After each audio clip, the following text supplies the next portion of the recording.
La política es cultura, porque todo es cultura y porque somos radio. Radio Cultura. fmradiocultura.com.ar. Al derecho y al revés, un programa de radio que aborda diferentes temas con una perspectiva amplia y siempre fomentando el debate respetuoso de posturas diversas.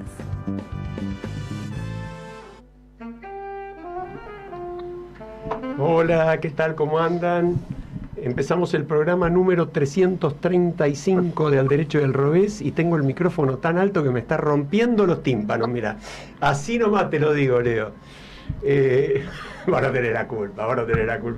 Leo Justi operando, Fede Politi en la producción, y estamos comprometidos a empezar con algo de humor cada programa. Entonces yo tengo que decir pavadas, cosa que no me cuesta nada.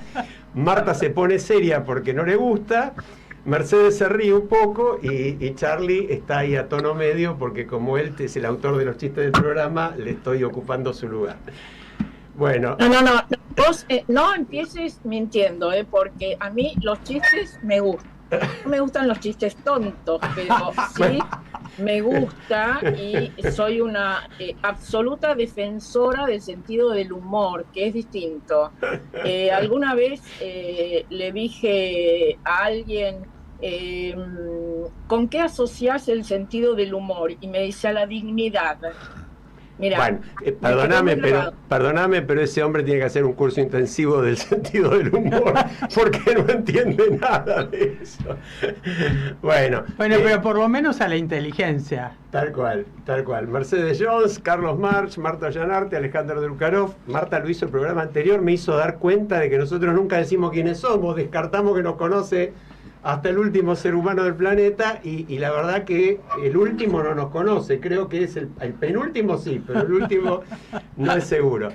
Empezamos con humor y empezamos con buena onda, y tenemos una invitada que contribuye a la buena onda, porque en una situación tan difícil como la que atraviesa la sociedad argentina, vamos a conversar con Ivana Arigós, marplatense, presidente de la Asociación Civil Trombofilia y Trombosis Argentina, que es alguien que básicamente hace el bien, y yo diría que realmente, tomando la metáfora sin mirar a quién, porque así es.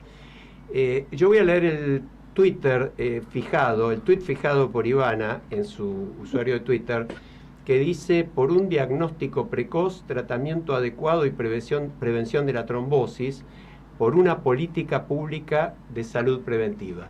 Ivana, ¿cómo te va? Buenas tardes.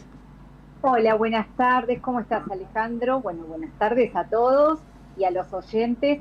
Y permitidme, gracias por la invitación. Realmente para mí un honor estar acá con ustedes hoy charlando. Bueno, y muchas gracias por lo de... Qué lindas palabras que dijiste, por la presentación y que hago el bien, pero yo siempre me gusta aclarar que soy la cara visible, ¿no? Pero ¿cuántas familias hay atrás? ¿Cuántas? Más de 22.000 familias en todo el país trabajando las 24 horas, ponemos guardia, increíble el trabajo que hacen. Ivana, para que la audiencia entienda un poquito, danos una breve introducción. Vos fundaste y presidís la asociación, como dijimos, Civil Trombofilia y Trombosis Argentina. Contanos en qué circunstancias la fundaste, es decir, en cuanto a tu historia personal, cuáles son los objetivos y sobre todo cuáles son las actividades que realiza la asociación para combatir estas enfermedades tan duras. Claro, ya hace más de 10 años, entre el 2013 y el 2014, después de una historia de vida que bueno, me encontraba con pérdidas de embarazo y algunas muy avanzadas, y realmente una tristeza inmensa porque perder embarazos y que te digan que era normal, que pasaba, que las mujeres perdían embarazos, pero yo decía, pero tan avanzados, partos prematuros, no podía ser. Bueno, me mandaban a seguir intentando y yo, tenía esa curiosidad y a la vez sentía que no podía estar cierto eso y que tenía que seguir. Bueno, y así fue que, en algún momento un médico acá en Mar del Plata, ya después de haber pasado por más de 3 pérdidas de embarazo, 2 de las cuales fueron partos prematuros, que bueno, no sobrevivieron mis bebitos, me manda a hacer un análisis, o sea, me deriva con un hematólogo quien me habla de la trombofilia y me hace los estudios y efectivamente yo era una paciente con trombofilia. Llegué al diagnóstico después de haber perdido, como les digo, varios embarazos.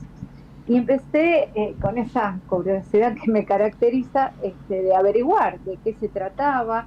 En aquel momento no se conocía mucho esa palabra, estamos hablando ya ahí era el 2005.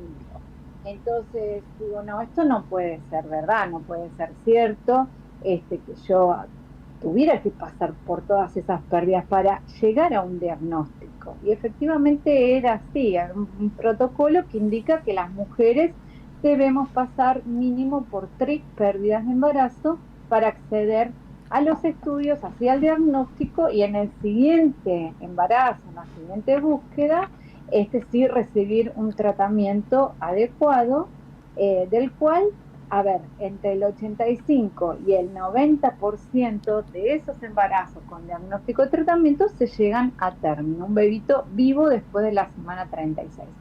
Y ahí dije, qué injusto que es esto, no lo podía creer. Y empecé a buscar en redes y bueno, me contacté, digo que, a ver, las redes bien usadas, qué bien que hacen, ¿no? Y me contacté con varias mujeres, concretamente éramos 12 mujeres acá en Mar del Plata, que teníamos una misma historia de vida.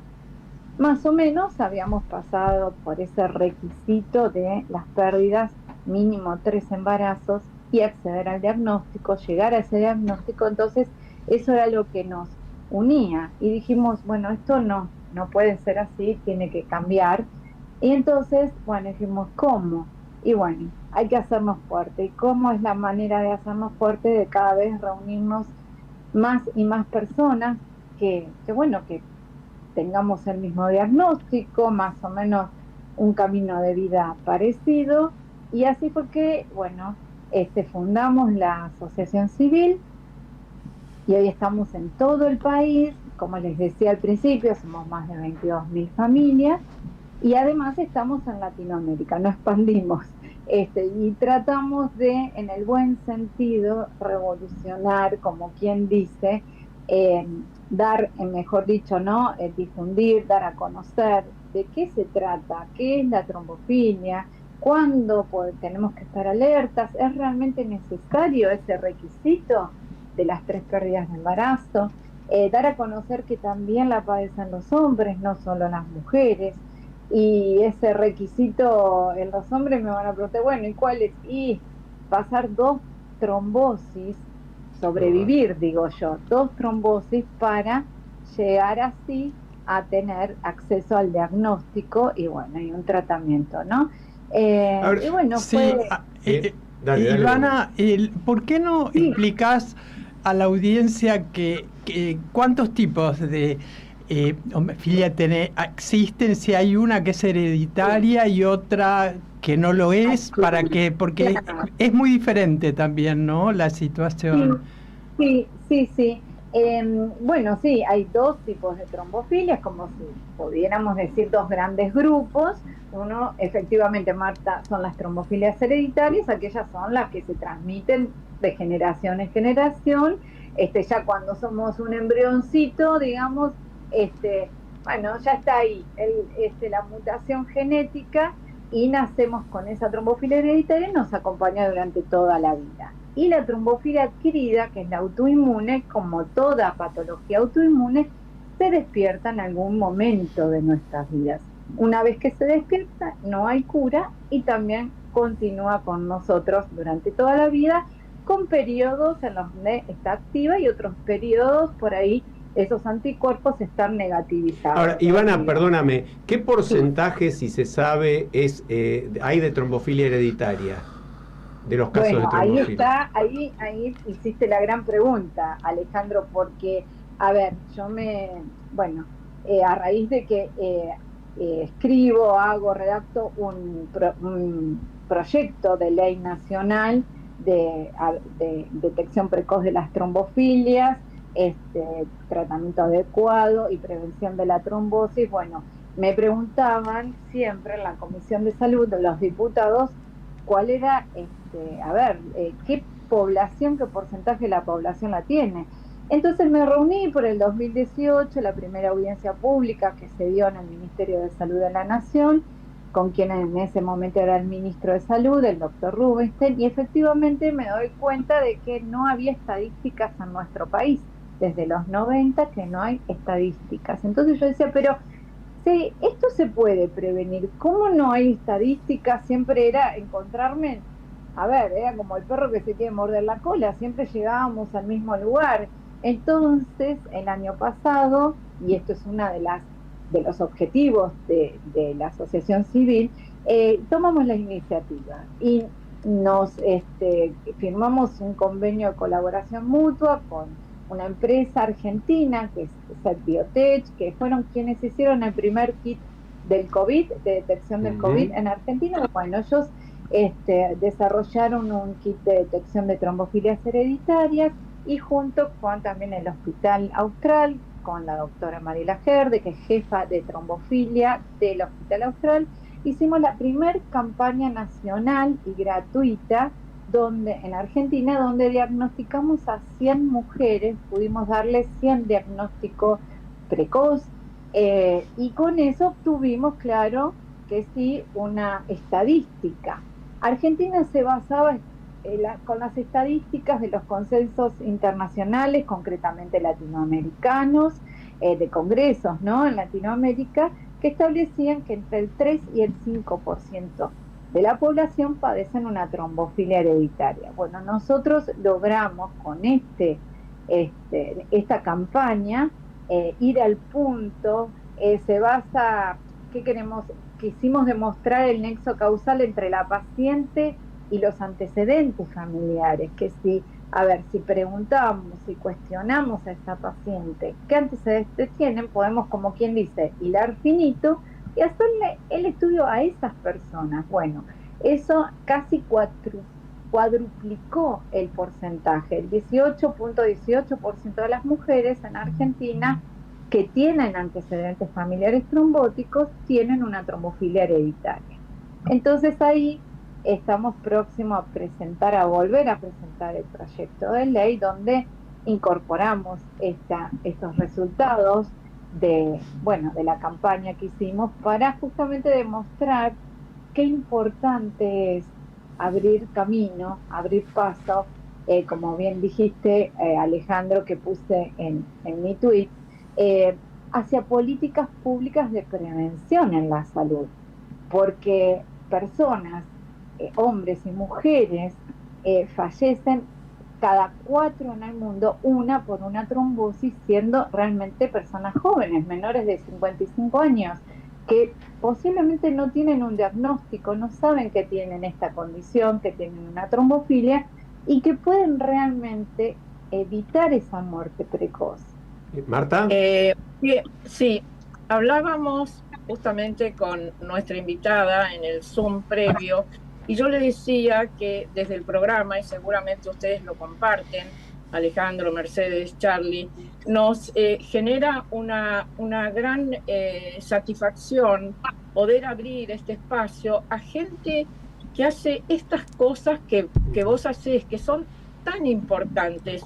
Yo pensaba mientras hablabas y decías y mencionabas estas 22.000 familias y esta ONG, cómo ha crecido.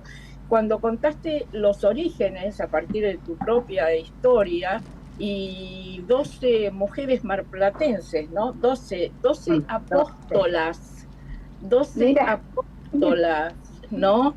Qué maravilla las cosas que se pueden hacer.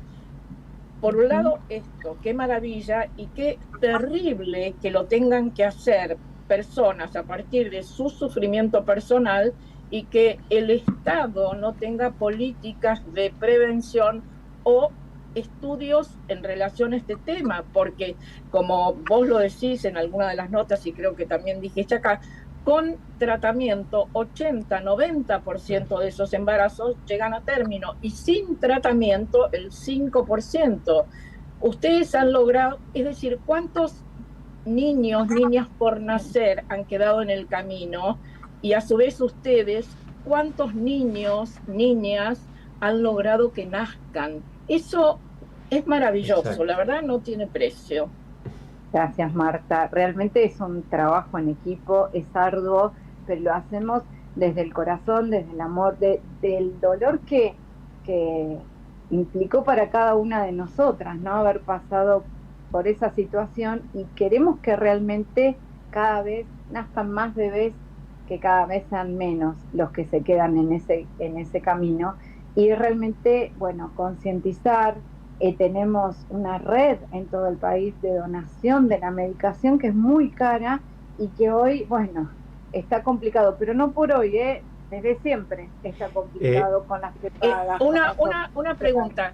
¿Tienen, Sí. a partir de esto que ustedes han puesto sobre el tapete y han puesto en evidencia, algún acompañamiento de el Estado, de los sistemas de salud en general, para lograr esto que ustedes pretenden y que es tan necesario? Bueno, recién ahora, hay que decirlo si me permiten, recién ahora tenemos un gobierno que realmente podemos decir que sí, que se interesa, que nos está brindando las posibilidades al menos, ¿no? Es muy reciente este gobierno y falta mucho, vamos a darle tiempo para que cada vez nos puedan ayudar un poquito más, pero pudimos incorporar en la llamada ley ómnibus un artículo donde yo pedía se derogara el artículo 23 de la ley 1000 días, y con eso íbamos a lograr, por supuesto, que se dejara sin vigencia el actual protocolo médico, pero bueno, todos sabemos cómo terminó con el proyecto de la ley ómnibus, pero yo voy a que al menos hay una esperanza de que nos escuchan, de que nos dan un lugarcito, un espacio para poder ir cambiando las cosas. Eso no es poco. Igualmente, por supuesto, nuestra asociación civil es apolítica, somos tanta gente que, imagínate, Marta, que no hacemos política, por supuesto, representamos a todos.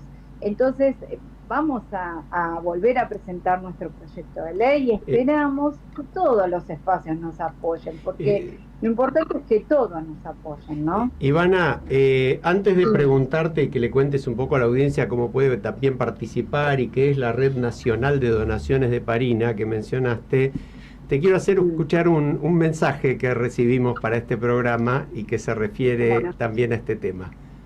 Hola, buenas tardes. Bueno, nosotros somos Leandro y Paola. Este mensaje es principalmente dirigido a Ivana, a mandarle un saludo grande y agradecer su trabajo, su empatía, su acompañamiento para con todas las familias, con su red de trombofilia. Nosotros somos dos personas que estábamos buscando tener familia y caímos en el diagnóstico de trombofilia después de una pérdida y tuvimos la suerte de encontrarla y poder contar con su red de donaciones para poder comenzar el tratamiento mientras hacíamos los trámites de nuestra obra social, y así como nosotros hay muchísimas familias que encuentran contención en su red y en su trabajo. Bueno, acá Leandro para aparecer.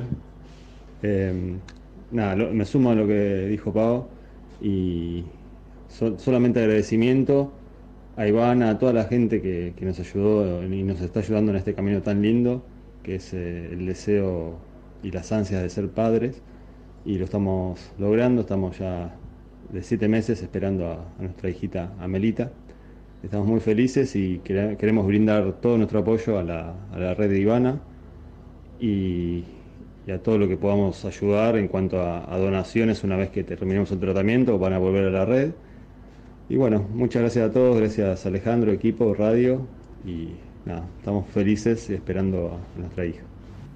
Bueno, me consta que la emoción de Leandro y Paola, que es inmensa cada día, porque han vivido justamente las familias que pasan por esto, viven el logro de una manera obviamente muy diferente a la de quienes simplemente intentan y lo logran, ¿no? Por ahí la emoción está un poco contenida, pero son miles de familias. Ivana, contale un poco a la audiencia qué es esto de la red de donaciones? ¿Cómo funciona y cómo pueden ayudar? Bueno, nosotros, como les decía, ahí el protocolo, encima ahora el último protocolo médico de la ley 1000 días indica que recién el tratamiento va a ser a partir de la ecografía con latidos, o sea, eso pasa después de la semana 8, 9, y acá los riesgos están sobre todo en las primeras semanas, desde el positivo de embarazo, ya hay que aplicarse la inyección en la panza inmediatamente. Entonces acuden a nosotras, que nos contactan a través de todas las redes sociales, como nos encuentran como Trombofilia y Trombosis Argentina, y le vamos a pedir la receta actualizada. Por supuesto, tenemos que cotejar que sean efectivamente esas personas, pues es una medicación muy, muy cara. Hoy una mujer necesita un tratamiento a su bebito en brazos. Entonces, la asociación civil consigue donaciones grandes de esta medicación a través de laboratorios o centros de salud que están próximas a vencerse, con un vencimiento de 2 o 3 meses en adelante. Y eso lo hacemos circular muy rápido, y entonces logramos que no se venza la medicación y que luego, cuando la prepaga o la obra social les cubren, el sobrante vuelve a la red. Entonces ahí tenemos un circuito que es muy importante, ayuda a mucha gente, no solo a las embarazadas, también hay muchos nenes chiquitos, bebitos que hacen trombosis. Esto también es una lucha, un trabajo difícil, pero que lo llevamos adelante con la Asociación Civil, nuestro proyecto de ley, por eso pide por un diagnóstico precoz, ¿no? Porque sobre Ahora, todo perdóname, Ivana, te interrumpo en esto. ¿Por qué alguien podría oponerse a que se haga el diagnóstico precoz y por qué está este ridículo planteo de que tenga que haber 3 pérdidas? Es decir, lo único que se me ocurre, como a cualquier oyente que en este momento lo está escuchando, es que no quieren pagar la heparina, digamos. No parecería haber otro motivo. ¿Es así de brutal el asunto? Claro, es netamente económico. El tratamiento y lo que es también el diagnóstico, ¿no? El estudio es un estudio de sangre, que no es de rutina. Se requieren, ciertos reactivos que son importados, que son caros. Entonces esto funciona como un gran filtro. Además de que si se quiere también un control de natalidad, pero me parece a mí que habría que sincerar las cosas, ¿no? Si quieren hacer un control de natalidad, bueno, perfecto, pero vamos a hablar con las cosas, las cartas sobre la mesa, como digo yo en criollo, me gusta decirlo, y ser muy clara. A ver, yo lo dije en mi discurso del plenario en la ley OMNI. Yo creo que el derecho a la salud no puede estar condicionado a la vida de ningún ser humano. Y el derecho a la vida no puede ser sacrificado en pos de un diagnóstico. Entonces volvamos al origen, a lo principal, a lo que es el derecho a la vida y lo que es el derecho a la salud, porque si acá empezamos a fraccionar encima a lo que es la sociedad, ¿no? Vamos debilitando cada vez más los derechos más importantes que tenemos, que es el y como vos dijiste también en esa oportunidad, una frase lo resume todo: la necesidad de una política pública preventiva, y eso salvaría un montón de vidas. Tal cual. Porque además creo que hay un desconocimiento, como decía Ivana, ¿no? También de este tipo de enfermedad. Hasta que no se la padece, realmente se la desconoce.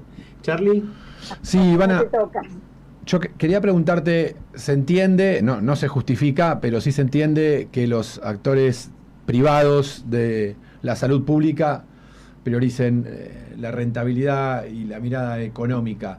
Pero, ¿por qué sentís vos que la política que debería imponer ese marco de valores y las condiciones en las cuales funcione los actores privados de la salud pública tampoco llevan adelante políticas públicas para encauzar esto? Bueno, exactamente. Ahora en esta semana hemos escuchado al presidente de la Cámara de de las prepagas, el señor Claudio Velocopit, pedir por siempre. Yo entiendo que es un negocio, entiendo, son empresarios y entiendo también a los sindicalistas, pero acá hay que sincerarse y realmente entonces hacer un estudio de qué es lo que conviene, si conviene realmente que una persona tenga que pasar reiterados abortos naturales, por supuesto, reiterados legrados, partos prematuros, neonatología, ese gasto mucho más grande, a ver, que una persona que si tiene antecedentes, bueno, vamos filtrando por ahí, no a toda la población a hacer el estudio. Y entonces es una cuestión de una ecuación económica que creo que no es tan difícil de llevar adelante. Si se quiere, se puede hacer. Nosotros estamos trabajando en eso. Y creo también que, bueno, son personas que tienen mucha fuerza política también en nuestro país. Lo vuelvo a repetir, los sindicalistas, los empresarios de la salud privada, pero que tienen que realmente evaluar que hasta si hacen a conciencia este estudio van a ver que se ahorrarían un montón. Es horrible hablar que es una cuestión de dinero, fundamentalmente. Y atrás de eso, yo siempre digo, el costo de mi diagnóstico fueron vidas. Fueron vidas, más allá, que para mí es mucho más valioso que el dinero en sí. Pero bueno, no todo el mundo lo entiende así. Esto es una cuestión que, a ver, en algún momento, en otros gobiernos, también se le pedía a las prepagas que, bueno, que compraran bonos del Estado, en fin, hay todo una cuestión, hay un trasfondo económico. Ivana, creo que antes de despedirnos, soy Mercedes, ¿podrías decirle a la audiencia de qué manera pueden colaborar con tu asociación civil sin fines de lucro? Nosotros recibimos donaciones ya sea de esta medicación, que es la enoxaparina de bajo peso molecular, y también pueden colaborar, tenemos un alias donde también recibimos donaciones con lo que se pueda, porque todo ayuda, que si me permiten decirlo, es argentina.trombo.dar, y bueno, con eso también... Decilo, perdóname, digámoslo de vuelta, argentina.trombo.dar, D-A-R. Ese es el alias de la cuenta bancaria de la Asociación Civil Trombofilia y Trombosis Argentina, a la cual se puede donar. Y repetinos tus redes sociales también, no las tuyas, las de la asociación. No, por supuesto, es Trombofilia y Trombosis Argentina. Así nos encuentran en todas las redes, en Twitter, en Facebook, en Instagram.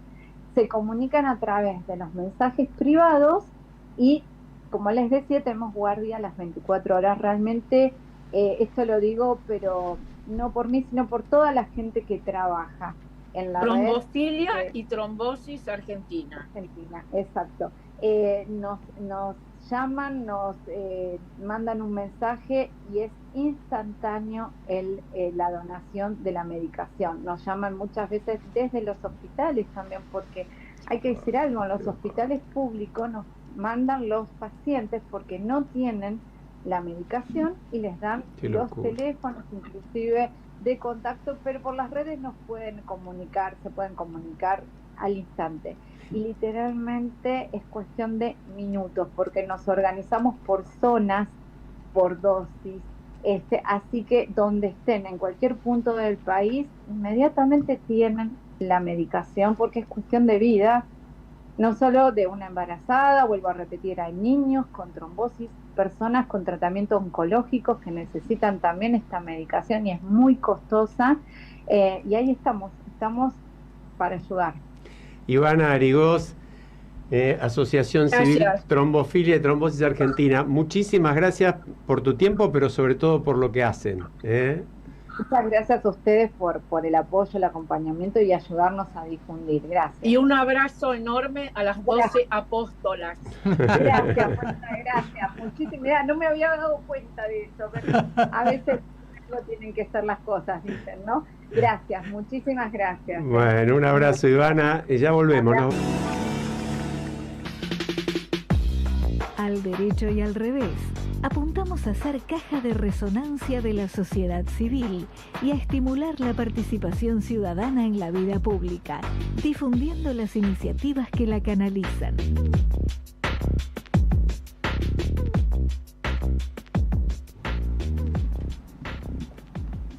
Bueno, estamos de vuelta impresionados, ¿no? Yo diría que conmovidos por la solidaridad, pero también impresionados porque haya que luchar por cosas tan elementales, ¿no? Marta, vos lo decías bien. Esto justamente, la ausencia del Estado en estas cuestiones y además la voracidad económica de laboratorios, etcétera, que termina siendo pérdida de vidas. Es terrible. No hay palabras. Vos sabés que recién recibo un mensaje de un oyente, Adriana de Belgrano dice, ¿no quieren invitar a Velocopit o a cualquiera de los empresarios de la salud y preguntarle cómo pueden tener tantos lugares nuevos más y otros emprendimientos que no tienen nada que ver con la salud, en lugar de cuidar a los médicos que están mal pagos y se van de las prepagas, o ni hablar de los tremendos aumentos a los afiliados cautivos? Bueno, esto es un sentimiento muy generalizado en la sociedad, ¿no? Porque también de alguna manera las prepagas lo que tuvieron en estos últimos meses es el piedra libre para hacer lo que se les diera la gana. Vos sabés que yo tengo un amigo filósofo colombiano que estuvo en este programa, Bernardo Toro. Grande. Bernardo sostiene que los políticos no tienen clara la diferencia entre políticas de salud y políticas de medicina. Él dice, la salud es un tema cultural y de prevención, la medicina es un tema de ciencia y dinero, por lo tanto, se puede llevar salud de calidad a toda la población, es imposible llevar medicina de calidad a toda la población. Qué buena diferencia, ¿no? Qué bueno. Bernardo Toro, que sí, como dice Charlie, lo tuvimos en el programa, además lo hemos escuchado tantas veces en otros eventos, tiene una calidad en su discurso y además trabaja tanto este tema que también a vos, Mercedes, te incluye el tema de la ética del cuidado, ¿no? Sí, hay una cuestión acá de lo que dentro de lo que nosotros estamos planteando, que también Charlie habló de lo cultural y yo coincido, pero también un cambio de paradigma muy fuerte estamos viviendo, porque además de la medicina preventiva, gracias a la tecnología y un montón de avances de la ciencia, está creciendo el campo de la medicina predictiva. Y lo que estaba diciendo Ivana justamente es que si vos genéticamente venís con un gen mutado, ya te lo pueden resolver en la panza. Tal cual. Entonces, es como que además de todo, nuestros empresarios de la medicina paga y prepaga, y los gobiernos están desactualizados, están todavía en el siglo XX. Sí, porque si es por una cuestión de costos, esto sería infinitamente más barato. Así que, bueno, nada, da para reflexionar mucho. Absolutamente. Yo quiero decir algo. Como este es un programa de radio que se ve, yo los estoy viendo a ustedes, Mercedes y Alejandro, pero no lo veo a Charlie. ¿Será cierto que está ahí? No, porque está de incógnito. Cuidamos, ¿por qué no lo vemos? Cuidamos la vista de los oyentes. Te podría decir que fue un problema técnico, pero bueno, hay dos posibilidades. O que, como dijo Leo, sea un problema técnico, porque la cámara está conectada y está todo bien y tiene lucecita y todo, pero no anda. O que la cámara no lo resista, Charlie, también podría ser. No, pero yo creo que hay que solucionar ese tema porque hace un ratito le vi ahí un poco las manitos. Asómate, Charlie, asómate. Ahí está. No, a ver si métete, es cierto que está. A ver, métete al lado de Mercedes. Más. Ahí, un poquito más. Ahí apareció. Está, ¿viste? Estamos. Bueno, al que no lo tenemos en el piso, pero sí nos ha enviado como siempre su columna y es muy, muy interesante, es a Marcelo de Jesús desde Washington. La cosa está que arde también en el norte y están en pleno año electoral. Lo escuchamos a Marcelo. Hola Alejandro, Marta, Mercedes, Carlos. Hoy vamos a hablar del futuro de Estados Unidos a través de Donald Trump. Pero antes, 3 noticias vinculadas a nuestro país y Estados Unidos. Una es que el presidente argentino acaba de estar en Estados Unidos en un encuentro conservador. Deberíamos decir trumpiano, porque los conservadores norteamericanos no están 100% alineados detrás de él. La segunda noticia es que el secretario de Estado visitó a nuestro país luego de la reunión del G20 en Brasil. Una noticia para destacar porque Antony Blinken recorre el mundo detrás de dos temas, la guerra en Gaza y la guerra en Ucrania. Que se haya tomado el tiempo para visitar la Argentina es para destacar, aun cuando el presidente Milei le haya deseado a Trump que sea el próximo presidente.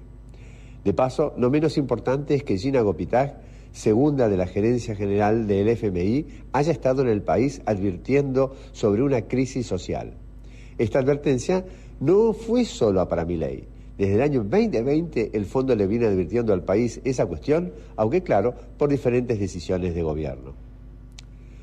Hace 15 días Trump tuvo un shock. Un juez del estado de Nueva York le impuso una multa de $350 millones por declaraciones falsas.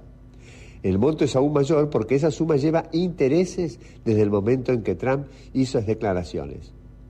Como si no bastara, se le prohíbe a Trump ejercer negocios en el Estado por 3 años y a sus hijos varones por 2 años. ¿Y qué se le imputa a Trump? Que para pedir créditos a tasa preferencial infló sus activos para mostrar mayor respaldo. Por ejemplo, sostuvo que un departamento suyo tenía 10.000 metros cuadrados en lugar de 1.000. Entre muchos otros hechos. Ahora bien, Trump sostuvo correctamente que no había perjuicio porque él no dejó de pagar los préstamos. Además, del lado de los prestamistas no había personas incultas, sino instituciones de primer nivel como el Deutsche Bank. En sus declaraciones, el banco sostuvo que no constataron las diferencias entre las declaraciones y la realidad porque confiaron en quién las hacía. Pero el juez sostuvo que esa no era la cuestión. Lo que cuenta para hacer negocios en el Estado es ser honesto, y el juicio mostraba una gigantesca maniobra defraudatoria. Trump tiene plazo para apelar, pero si lo hace tiene que depositar, o bien sacar un seguro de caución. Pero esta sentencia tiene impacto en la carrera electoral, porque le drena recursos a Trump. Conviene señalar que los gastos de campaña casi no se financian con dinero propio, sino con recaudación de donantes, aunque a veces podría no estar claro el uso de ambos. Por ejemplo, en el año 2023, Trump gastó en defensa legal la friolera de $50 millones, pero usó el dinero de la campaña electoral. Este año ese monto puede ser aún superior. Dedujo 2 recursos en la Corte Suprema, en marzo comienza un juicio por financiamiento ilegal de la campaña electoral del 2020 y tiene abiertos un juicio por sedición en Washington, otro para quedarse con archivos clasificados en Miami y otro juicio en Georgia por el intento de alterar las elecciones 2020. Finalmente, el sábado Trump dio otro paso para asegurarse la nominación como candidato republicano. Sacó el 60% de los votos en South Carolina, el estado de Nikki Haley, donde fue gobernadora, que es su único contrincante. Pero lo que es preocupante para Trump es que Haley le haya sacado 38% de los votos. ¿Significa eso que en la elección contra Biden ese 38% se unirá a los demócratas? Y con esta pregunta los dejo hasta la próxima columna. Bueno, siempre destacamos, ¿no? Lo profundo, lo didáctico, lo interesante y la objetividad de las columnas de Marcelo. Yo me preguntaba cuando lo escuchaba, ¿no? Alguien que viene y declara, tengo un departamento de 10.000 metros cuando tiene 1.000, ¿no? Este tipo de guasadas defraudatorias, ¿no? Que son propias de personajes, no quiero decir ratas de alcantarilla, por una frase vieja, pero es bueno, como... y la pregunta si ese 38% de su opositor no, el otro o la otra participante en las primarias fuera a Biden, es decir, a los demócratas, ¿hay posibilidades de que ganen los demócratas? Yo creo que aún así sigue ganando Trump, ¿no? Vos sabés que es compleja la realidad, eso lo dijo Marcelo también la otra vez.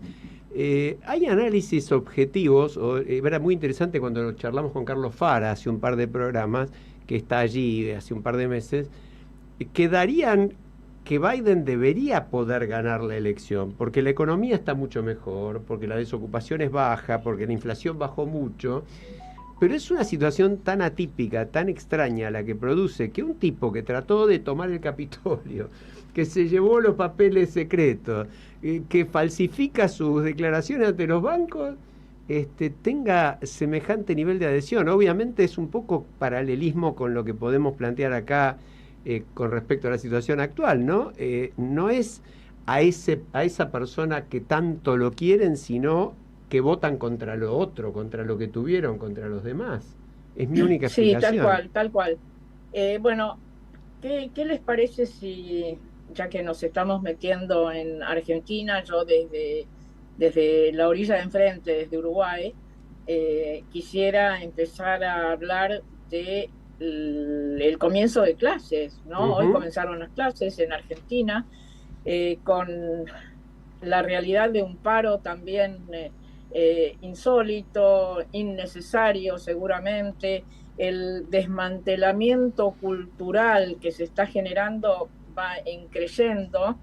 Estaba leyendo hace un rato que 3.300.000 niños hoy fueron afectados por el paro en las provincias de Córdoba, de Corrientes, en Ciudad de Buenos Aires, en Entre Ríos, en Formosa, en San Luis, en Santa Fe. Anduvo mejor en Mendoza y en otras provincias, pero ¿cómo se explica esto, no? ¿Cómo hubo, creo, ustedes lo confirmarán, una movilización frente al Palacio Pisurno, ¿no? Es cierto que los docentes no son reconocidos como debieran, pero está todo el trabajo ahí, la manipulación del sindicato, que así como veíamos con nuestra invitada que el perjuicio cuando el Estado se borra, cuando se generan este tipo de situaciones absurdas, lo que se pierde son vidas, y en este caso no vidas, ojalá, sino se pierde la formación de los que han de continuarnos en este país, ¿no?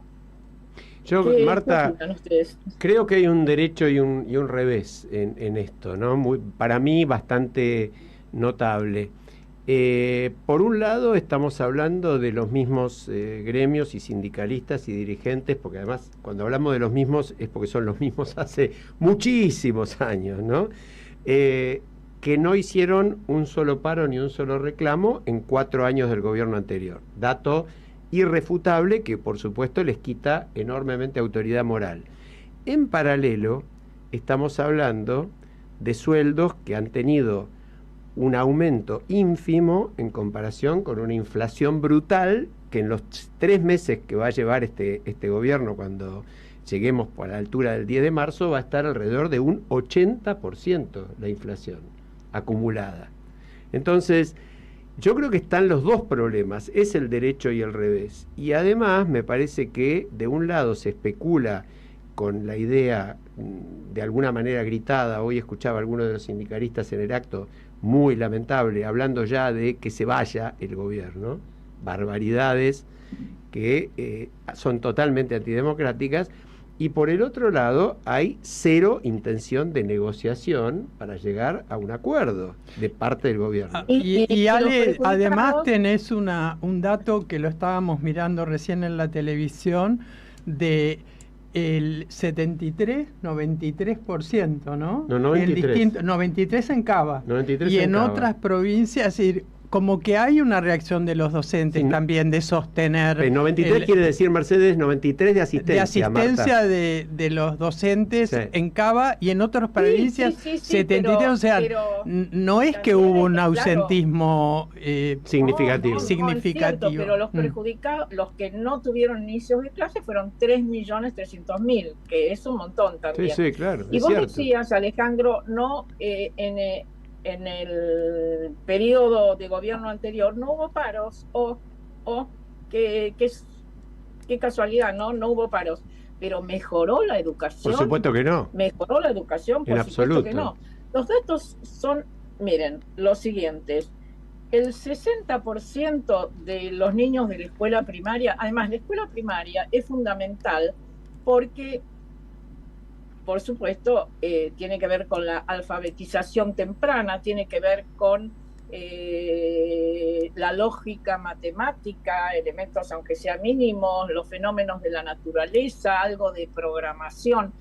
No solo no reciben o no pueden incorporar nada de esto porque se les enseña mal, porque son chicos muchas veces que están en situaciones de pobreza o indigencia, que la educación los traspasa sin que ellos se enteren, ¿no?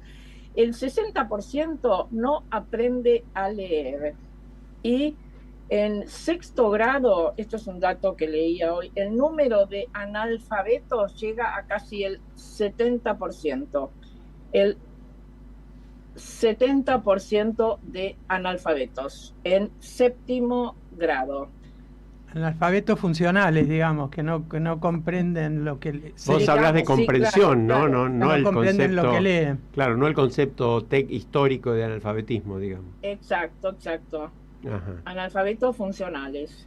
Y cada vez en los tests o en las pruebas a nivel de distintos países, Argentina va quedando en un lugar más bajo, cuando hemos sido un país que nos hemos destacado por el nivel de excelencia en la educación, ¿no? Yo creo que es un tema que merecemos tratar específicamente y lo vamos a hacer, Sí. pero lo quería escuchar a Charlie. Antes quería dale. decir, en relación con lo que planteaba Marta, Voices, Constanza Sile, justamente acaba de hacer un estudio que a ella le hemos invitado varias veces al programa, donde plantea un tema de que además de todo lo que estamos hablando, la educación, los contenidos de la educación en Argentina están absolutamente alejados de la realidad y de las necesidades actuales de cualquier educación en cualquier lugar del mundo, ¿no? Entonces, yo a veces hago eso, los invito a que ojeen algún libro de texto de la escuela primaria. Yo a veces lo hago porque tengo nietos que están en la escuela, y la verdad que Tremendo. yo digo, pero ¿cuánto falta acá, Sí, ¿no? sí, terrible. Qué aburridos en algún sentido, qué poco interesantes. Sí, ¿Quién sí, controla los libros de texto, no? Me gustaría que hubiera paros sobre eso también, ¿no? Dale, Charlie. Mira, acá estoy con internet.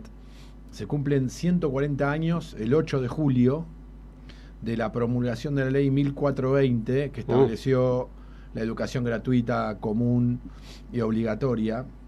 Y creo yo que fue la ley que construyó la clase media en Argentina, ¿no? Una clase media de acceso a oportunidades basada en esta ley. En cantidad la gente pudo acceder al sistema educativo. Estaría bueno preguntarle al sindicalismo, para festejar estos 140 años de la 1420, cómo y qué contenidos necesitaría la ley 1420 de la calidad, ¿no? Es decir, en cantidad ya están todos adentro. Ahora, la 1420 de la calidad, ¿cuál es el aporte del sindicalismo a la calidad educativa argentina? Más allá de las coyunturas, ¿no?, que lo llevan a disponer medidas de fuerza.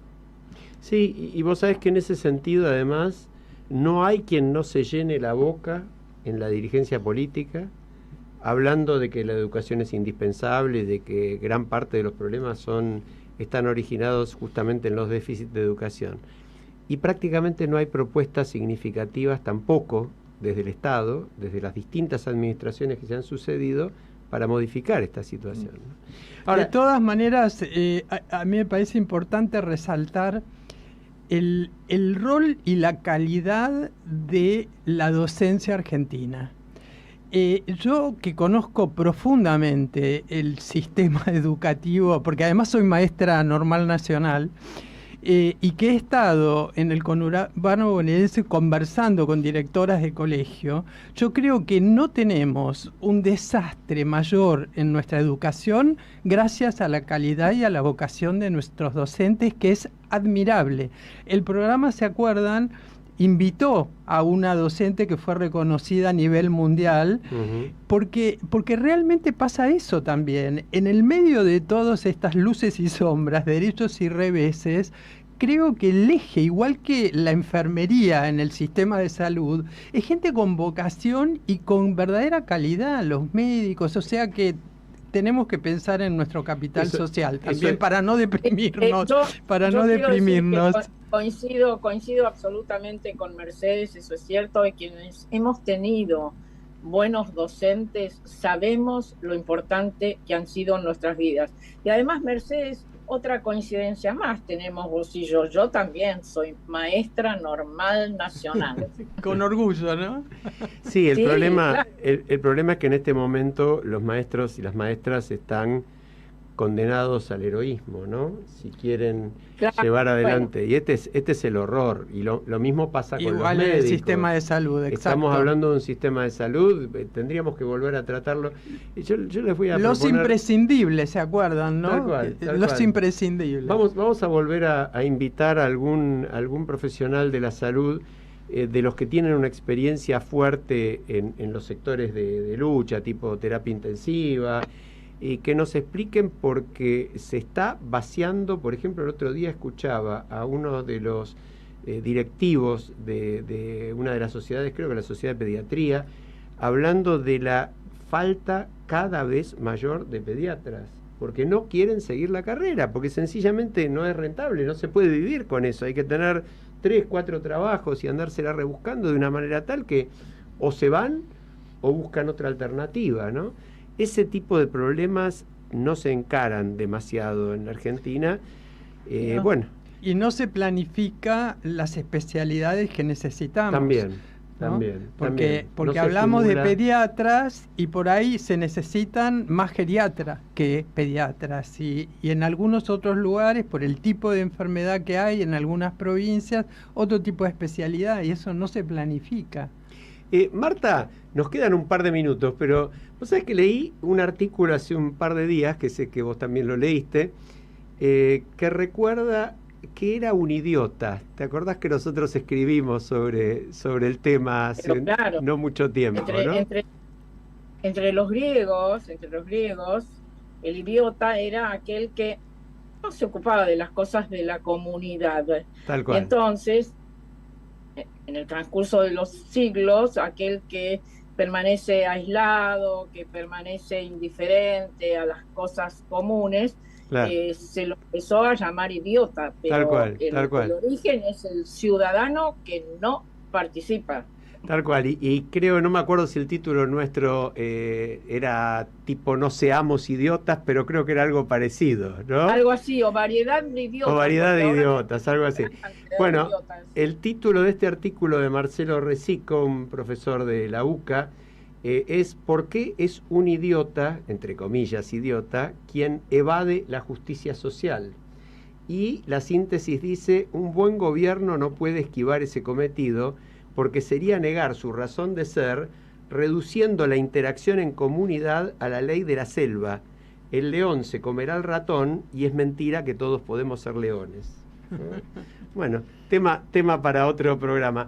Tenemos un par de minutos. Marta, yo quería recomendar una película y vos un libro, y me parece que es como casi coincidente, ¿no? Lo nuestro. Sí. Porque la película que yo quiero recomendar, que es de 2008 en realidad, pero le confesaba a Mercedes y a vos también en la previa, que la vimos con Eve ahora este fin de semana, es El Lector, ¿no? Una película con Kate Winslet, con Ralph Fiennes, tremenda película. Tremenda por buena. Por buena, por profunda, por lo que te hace pensar.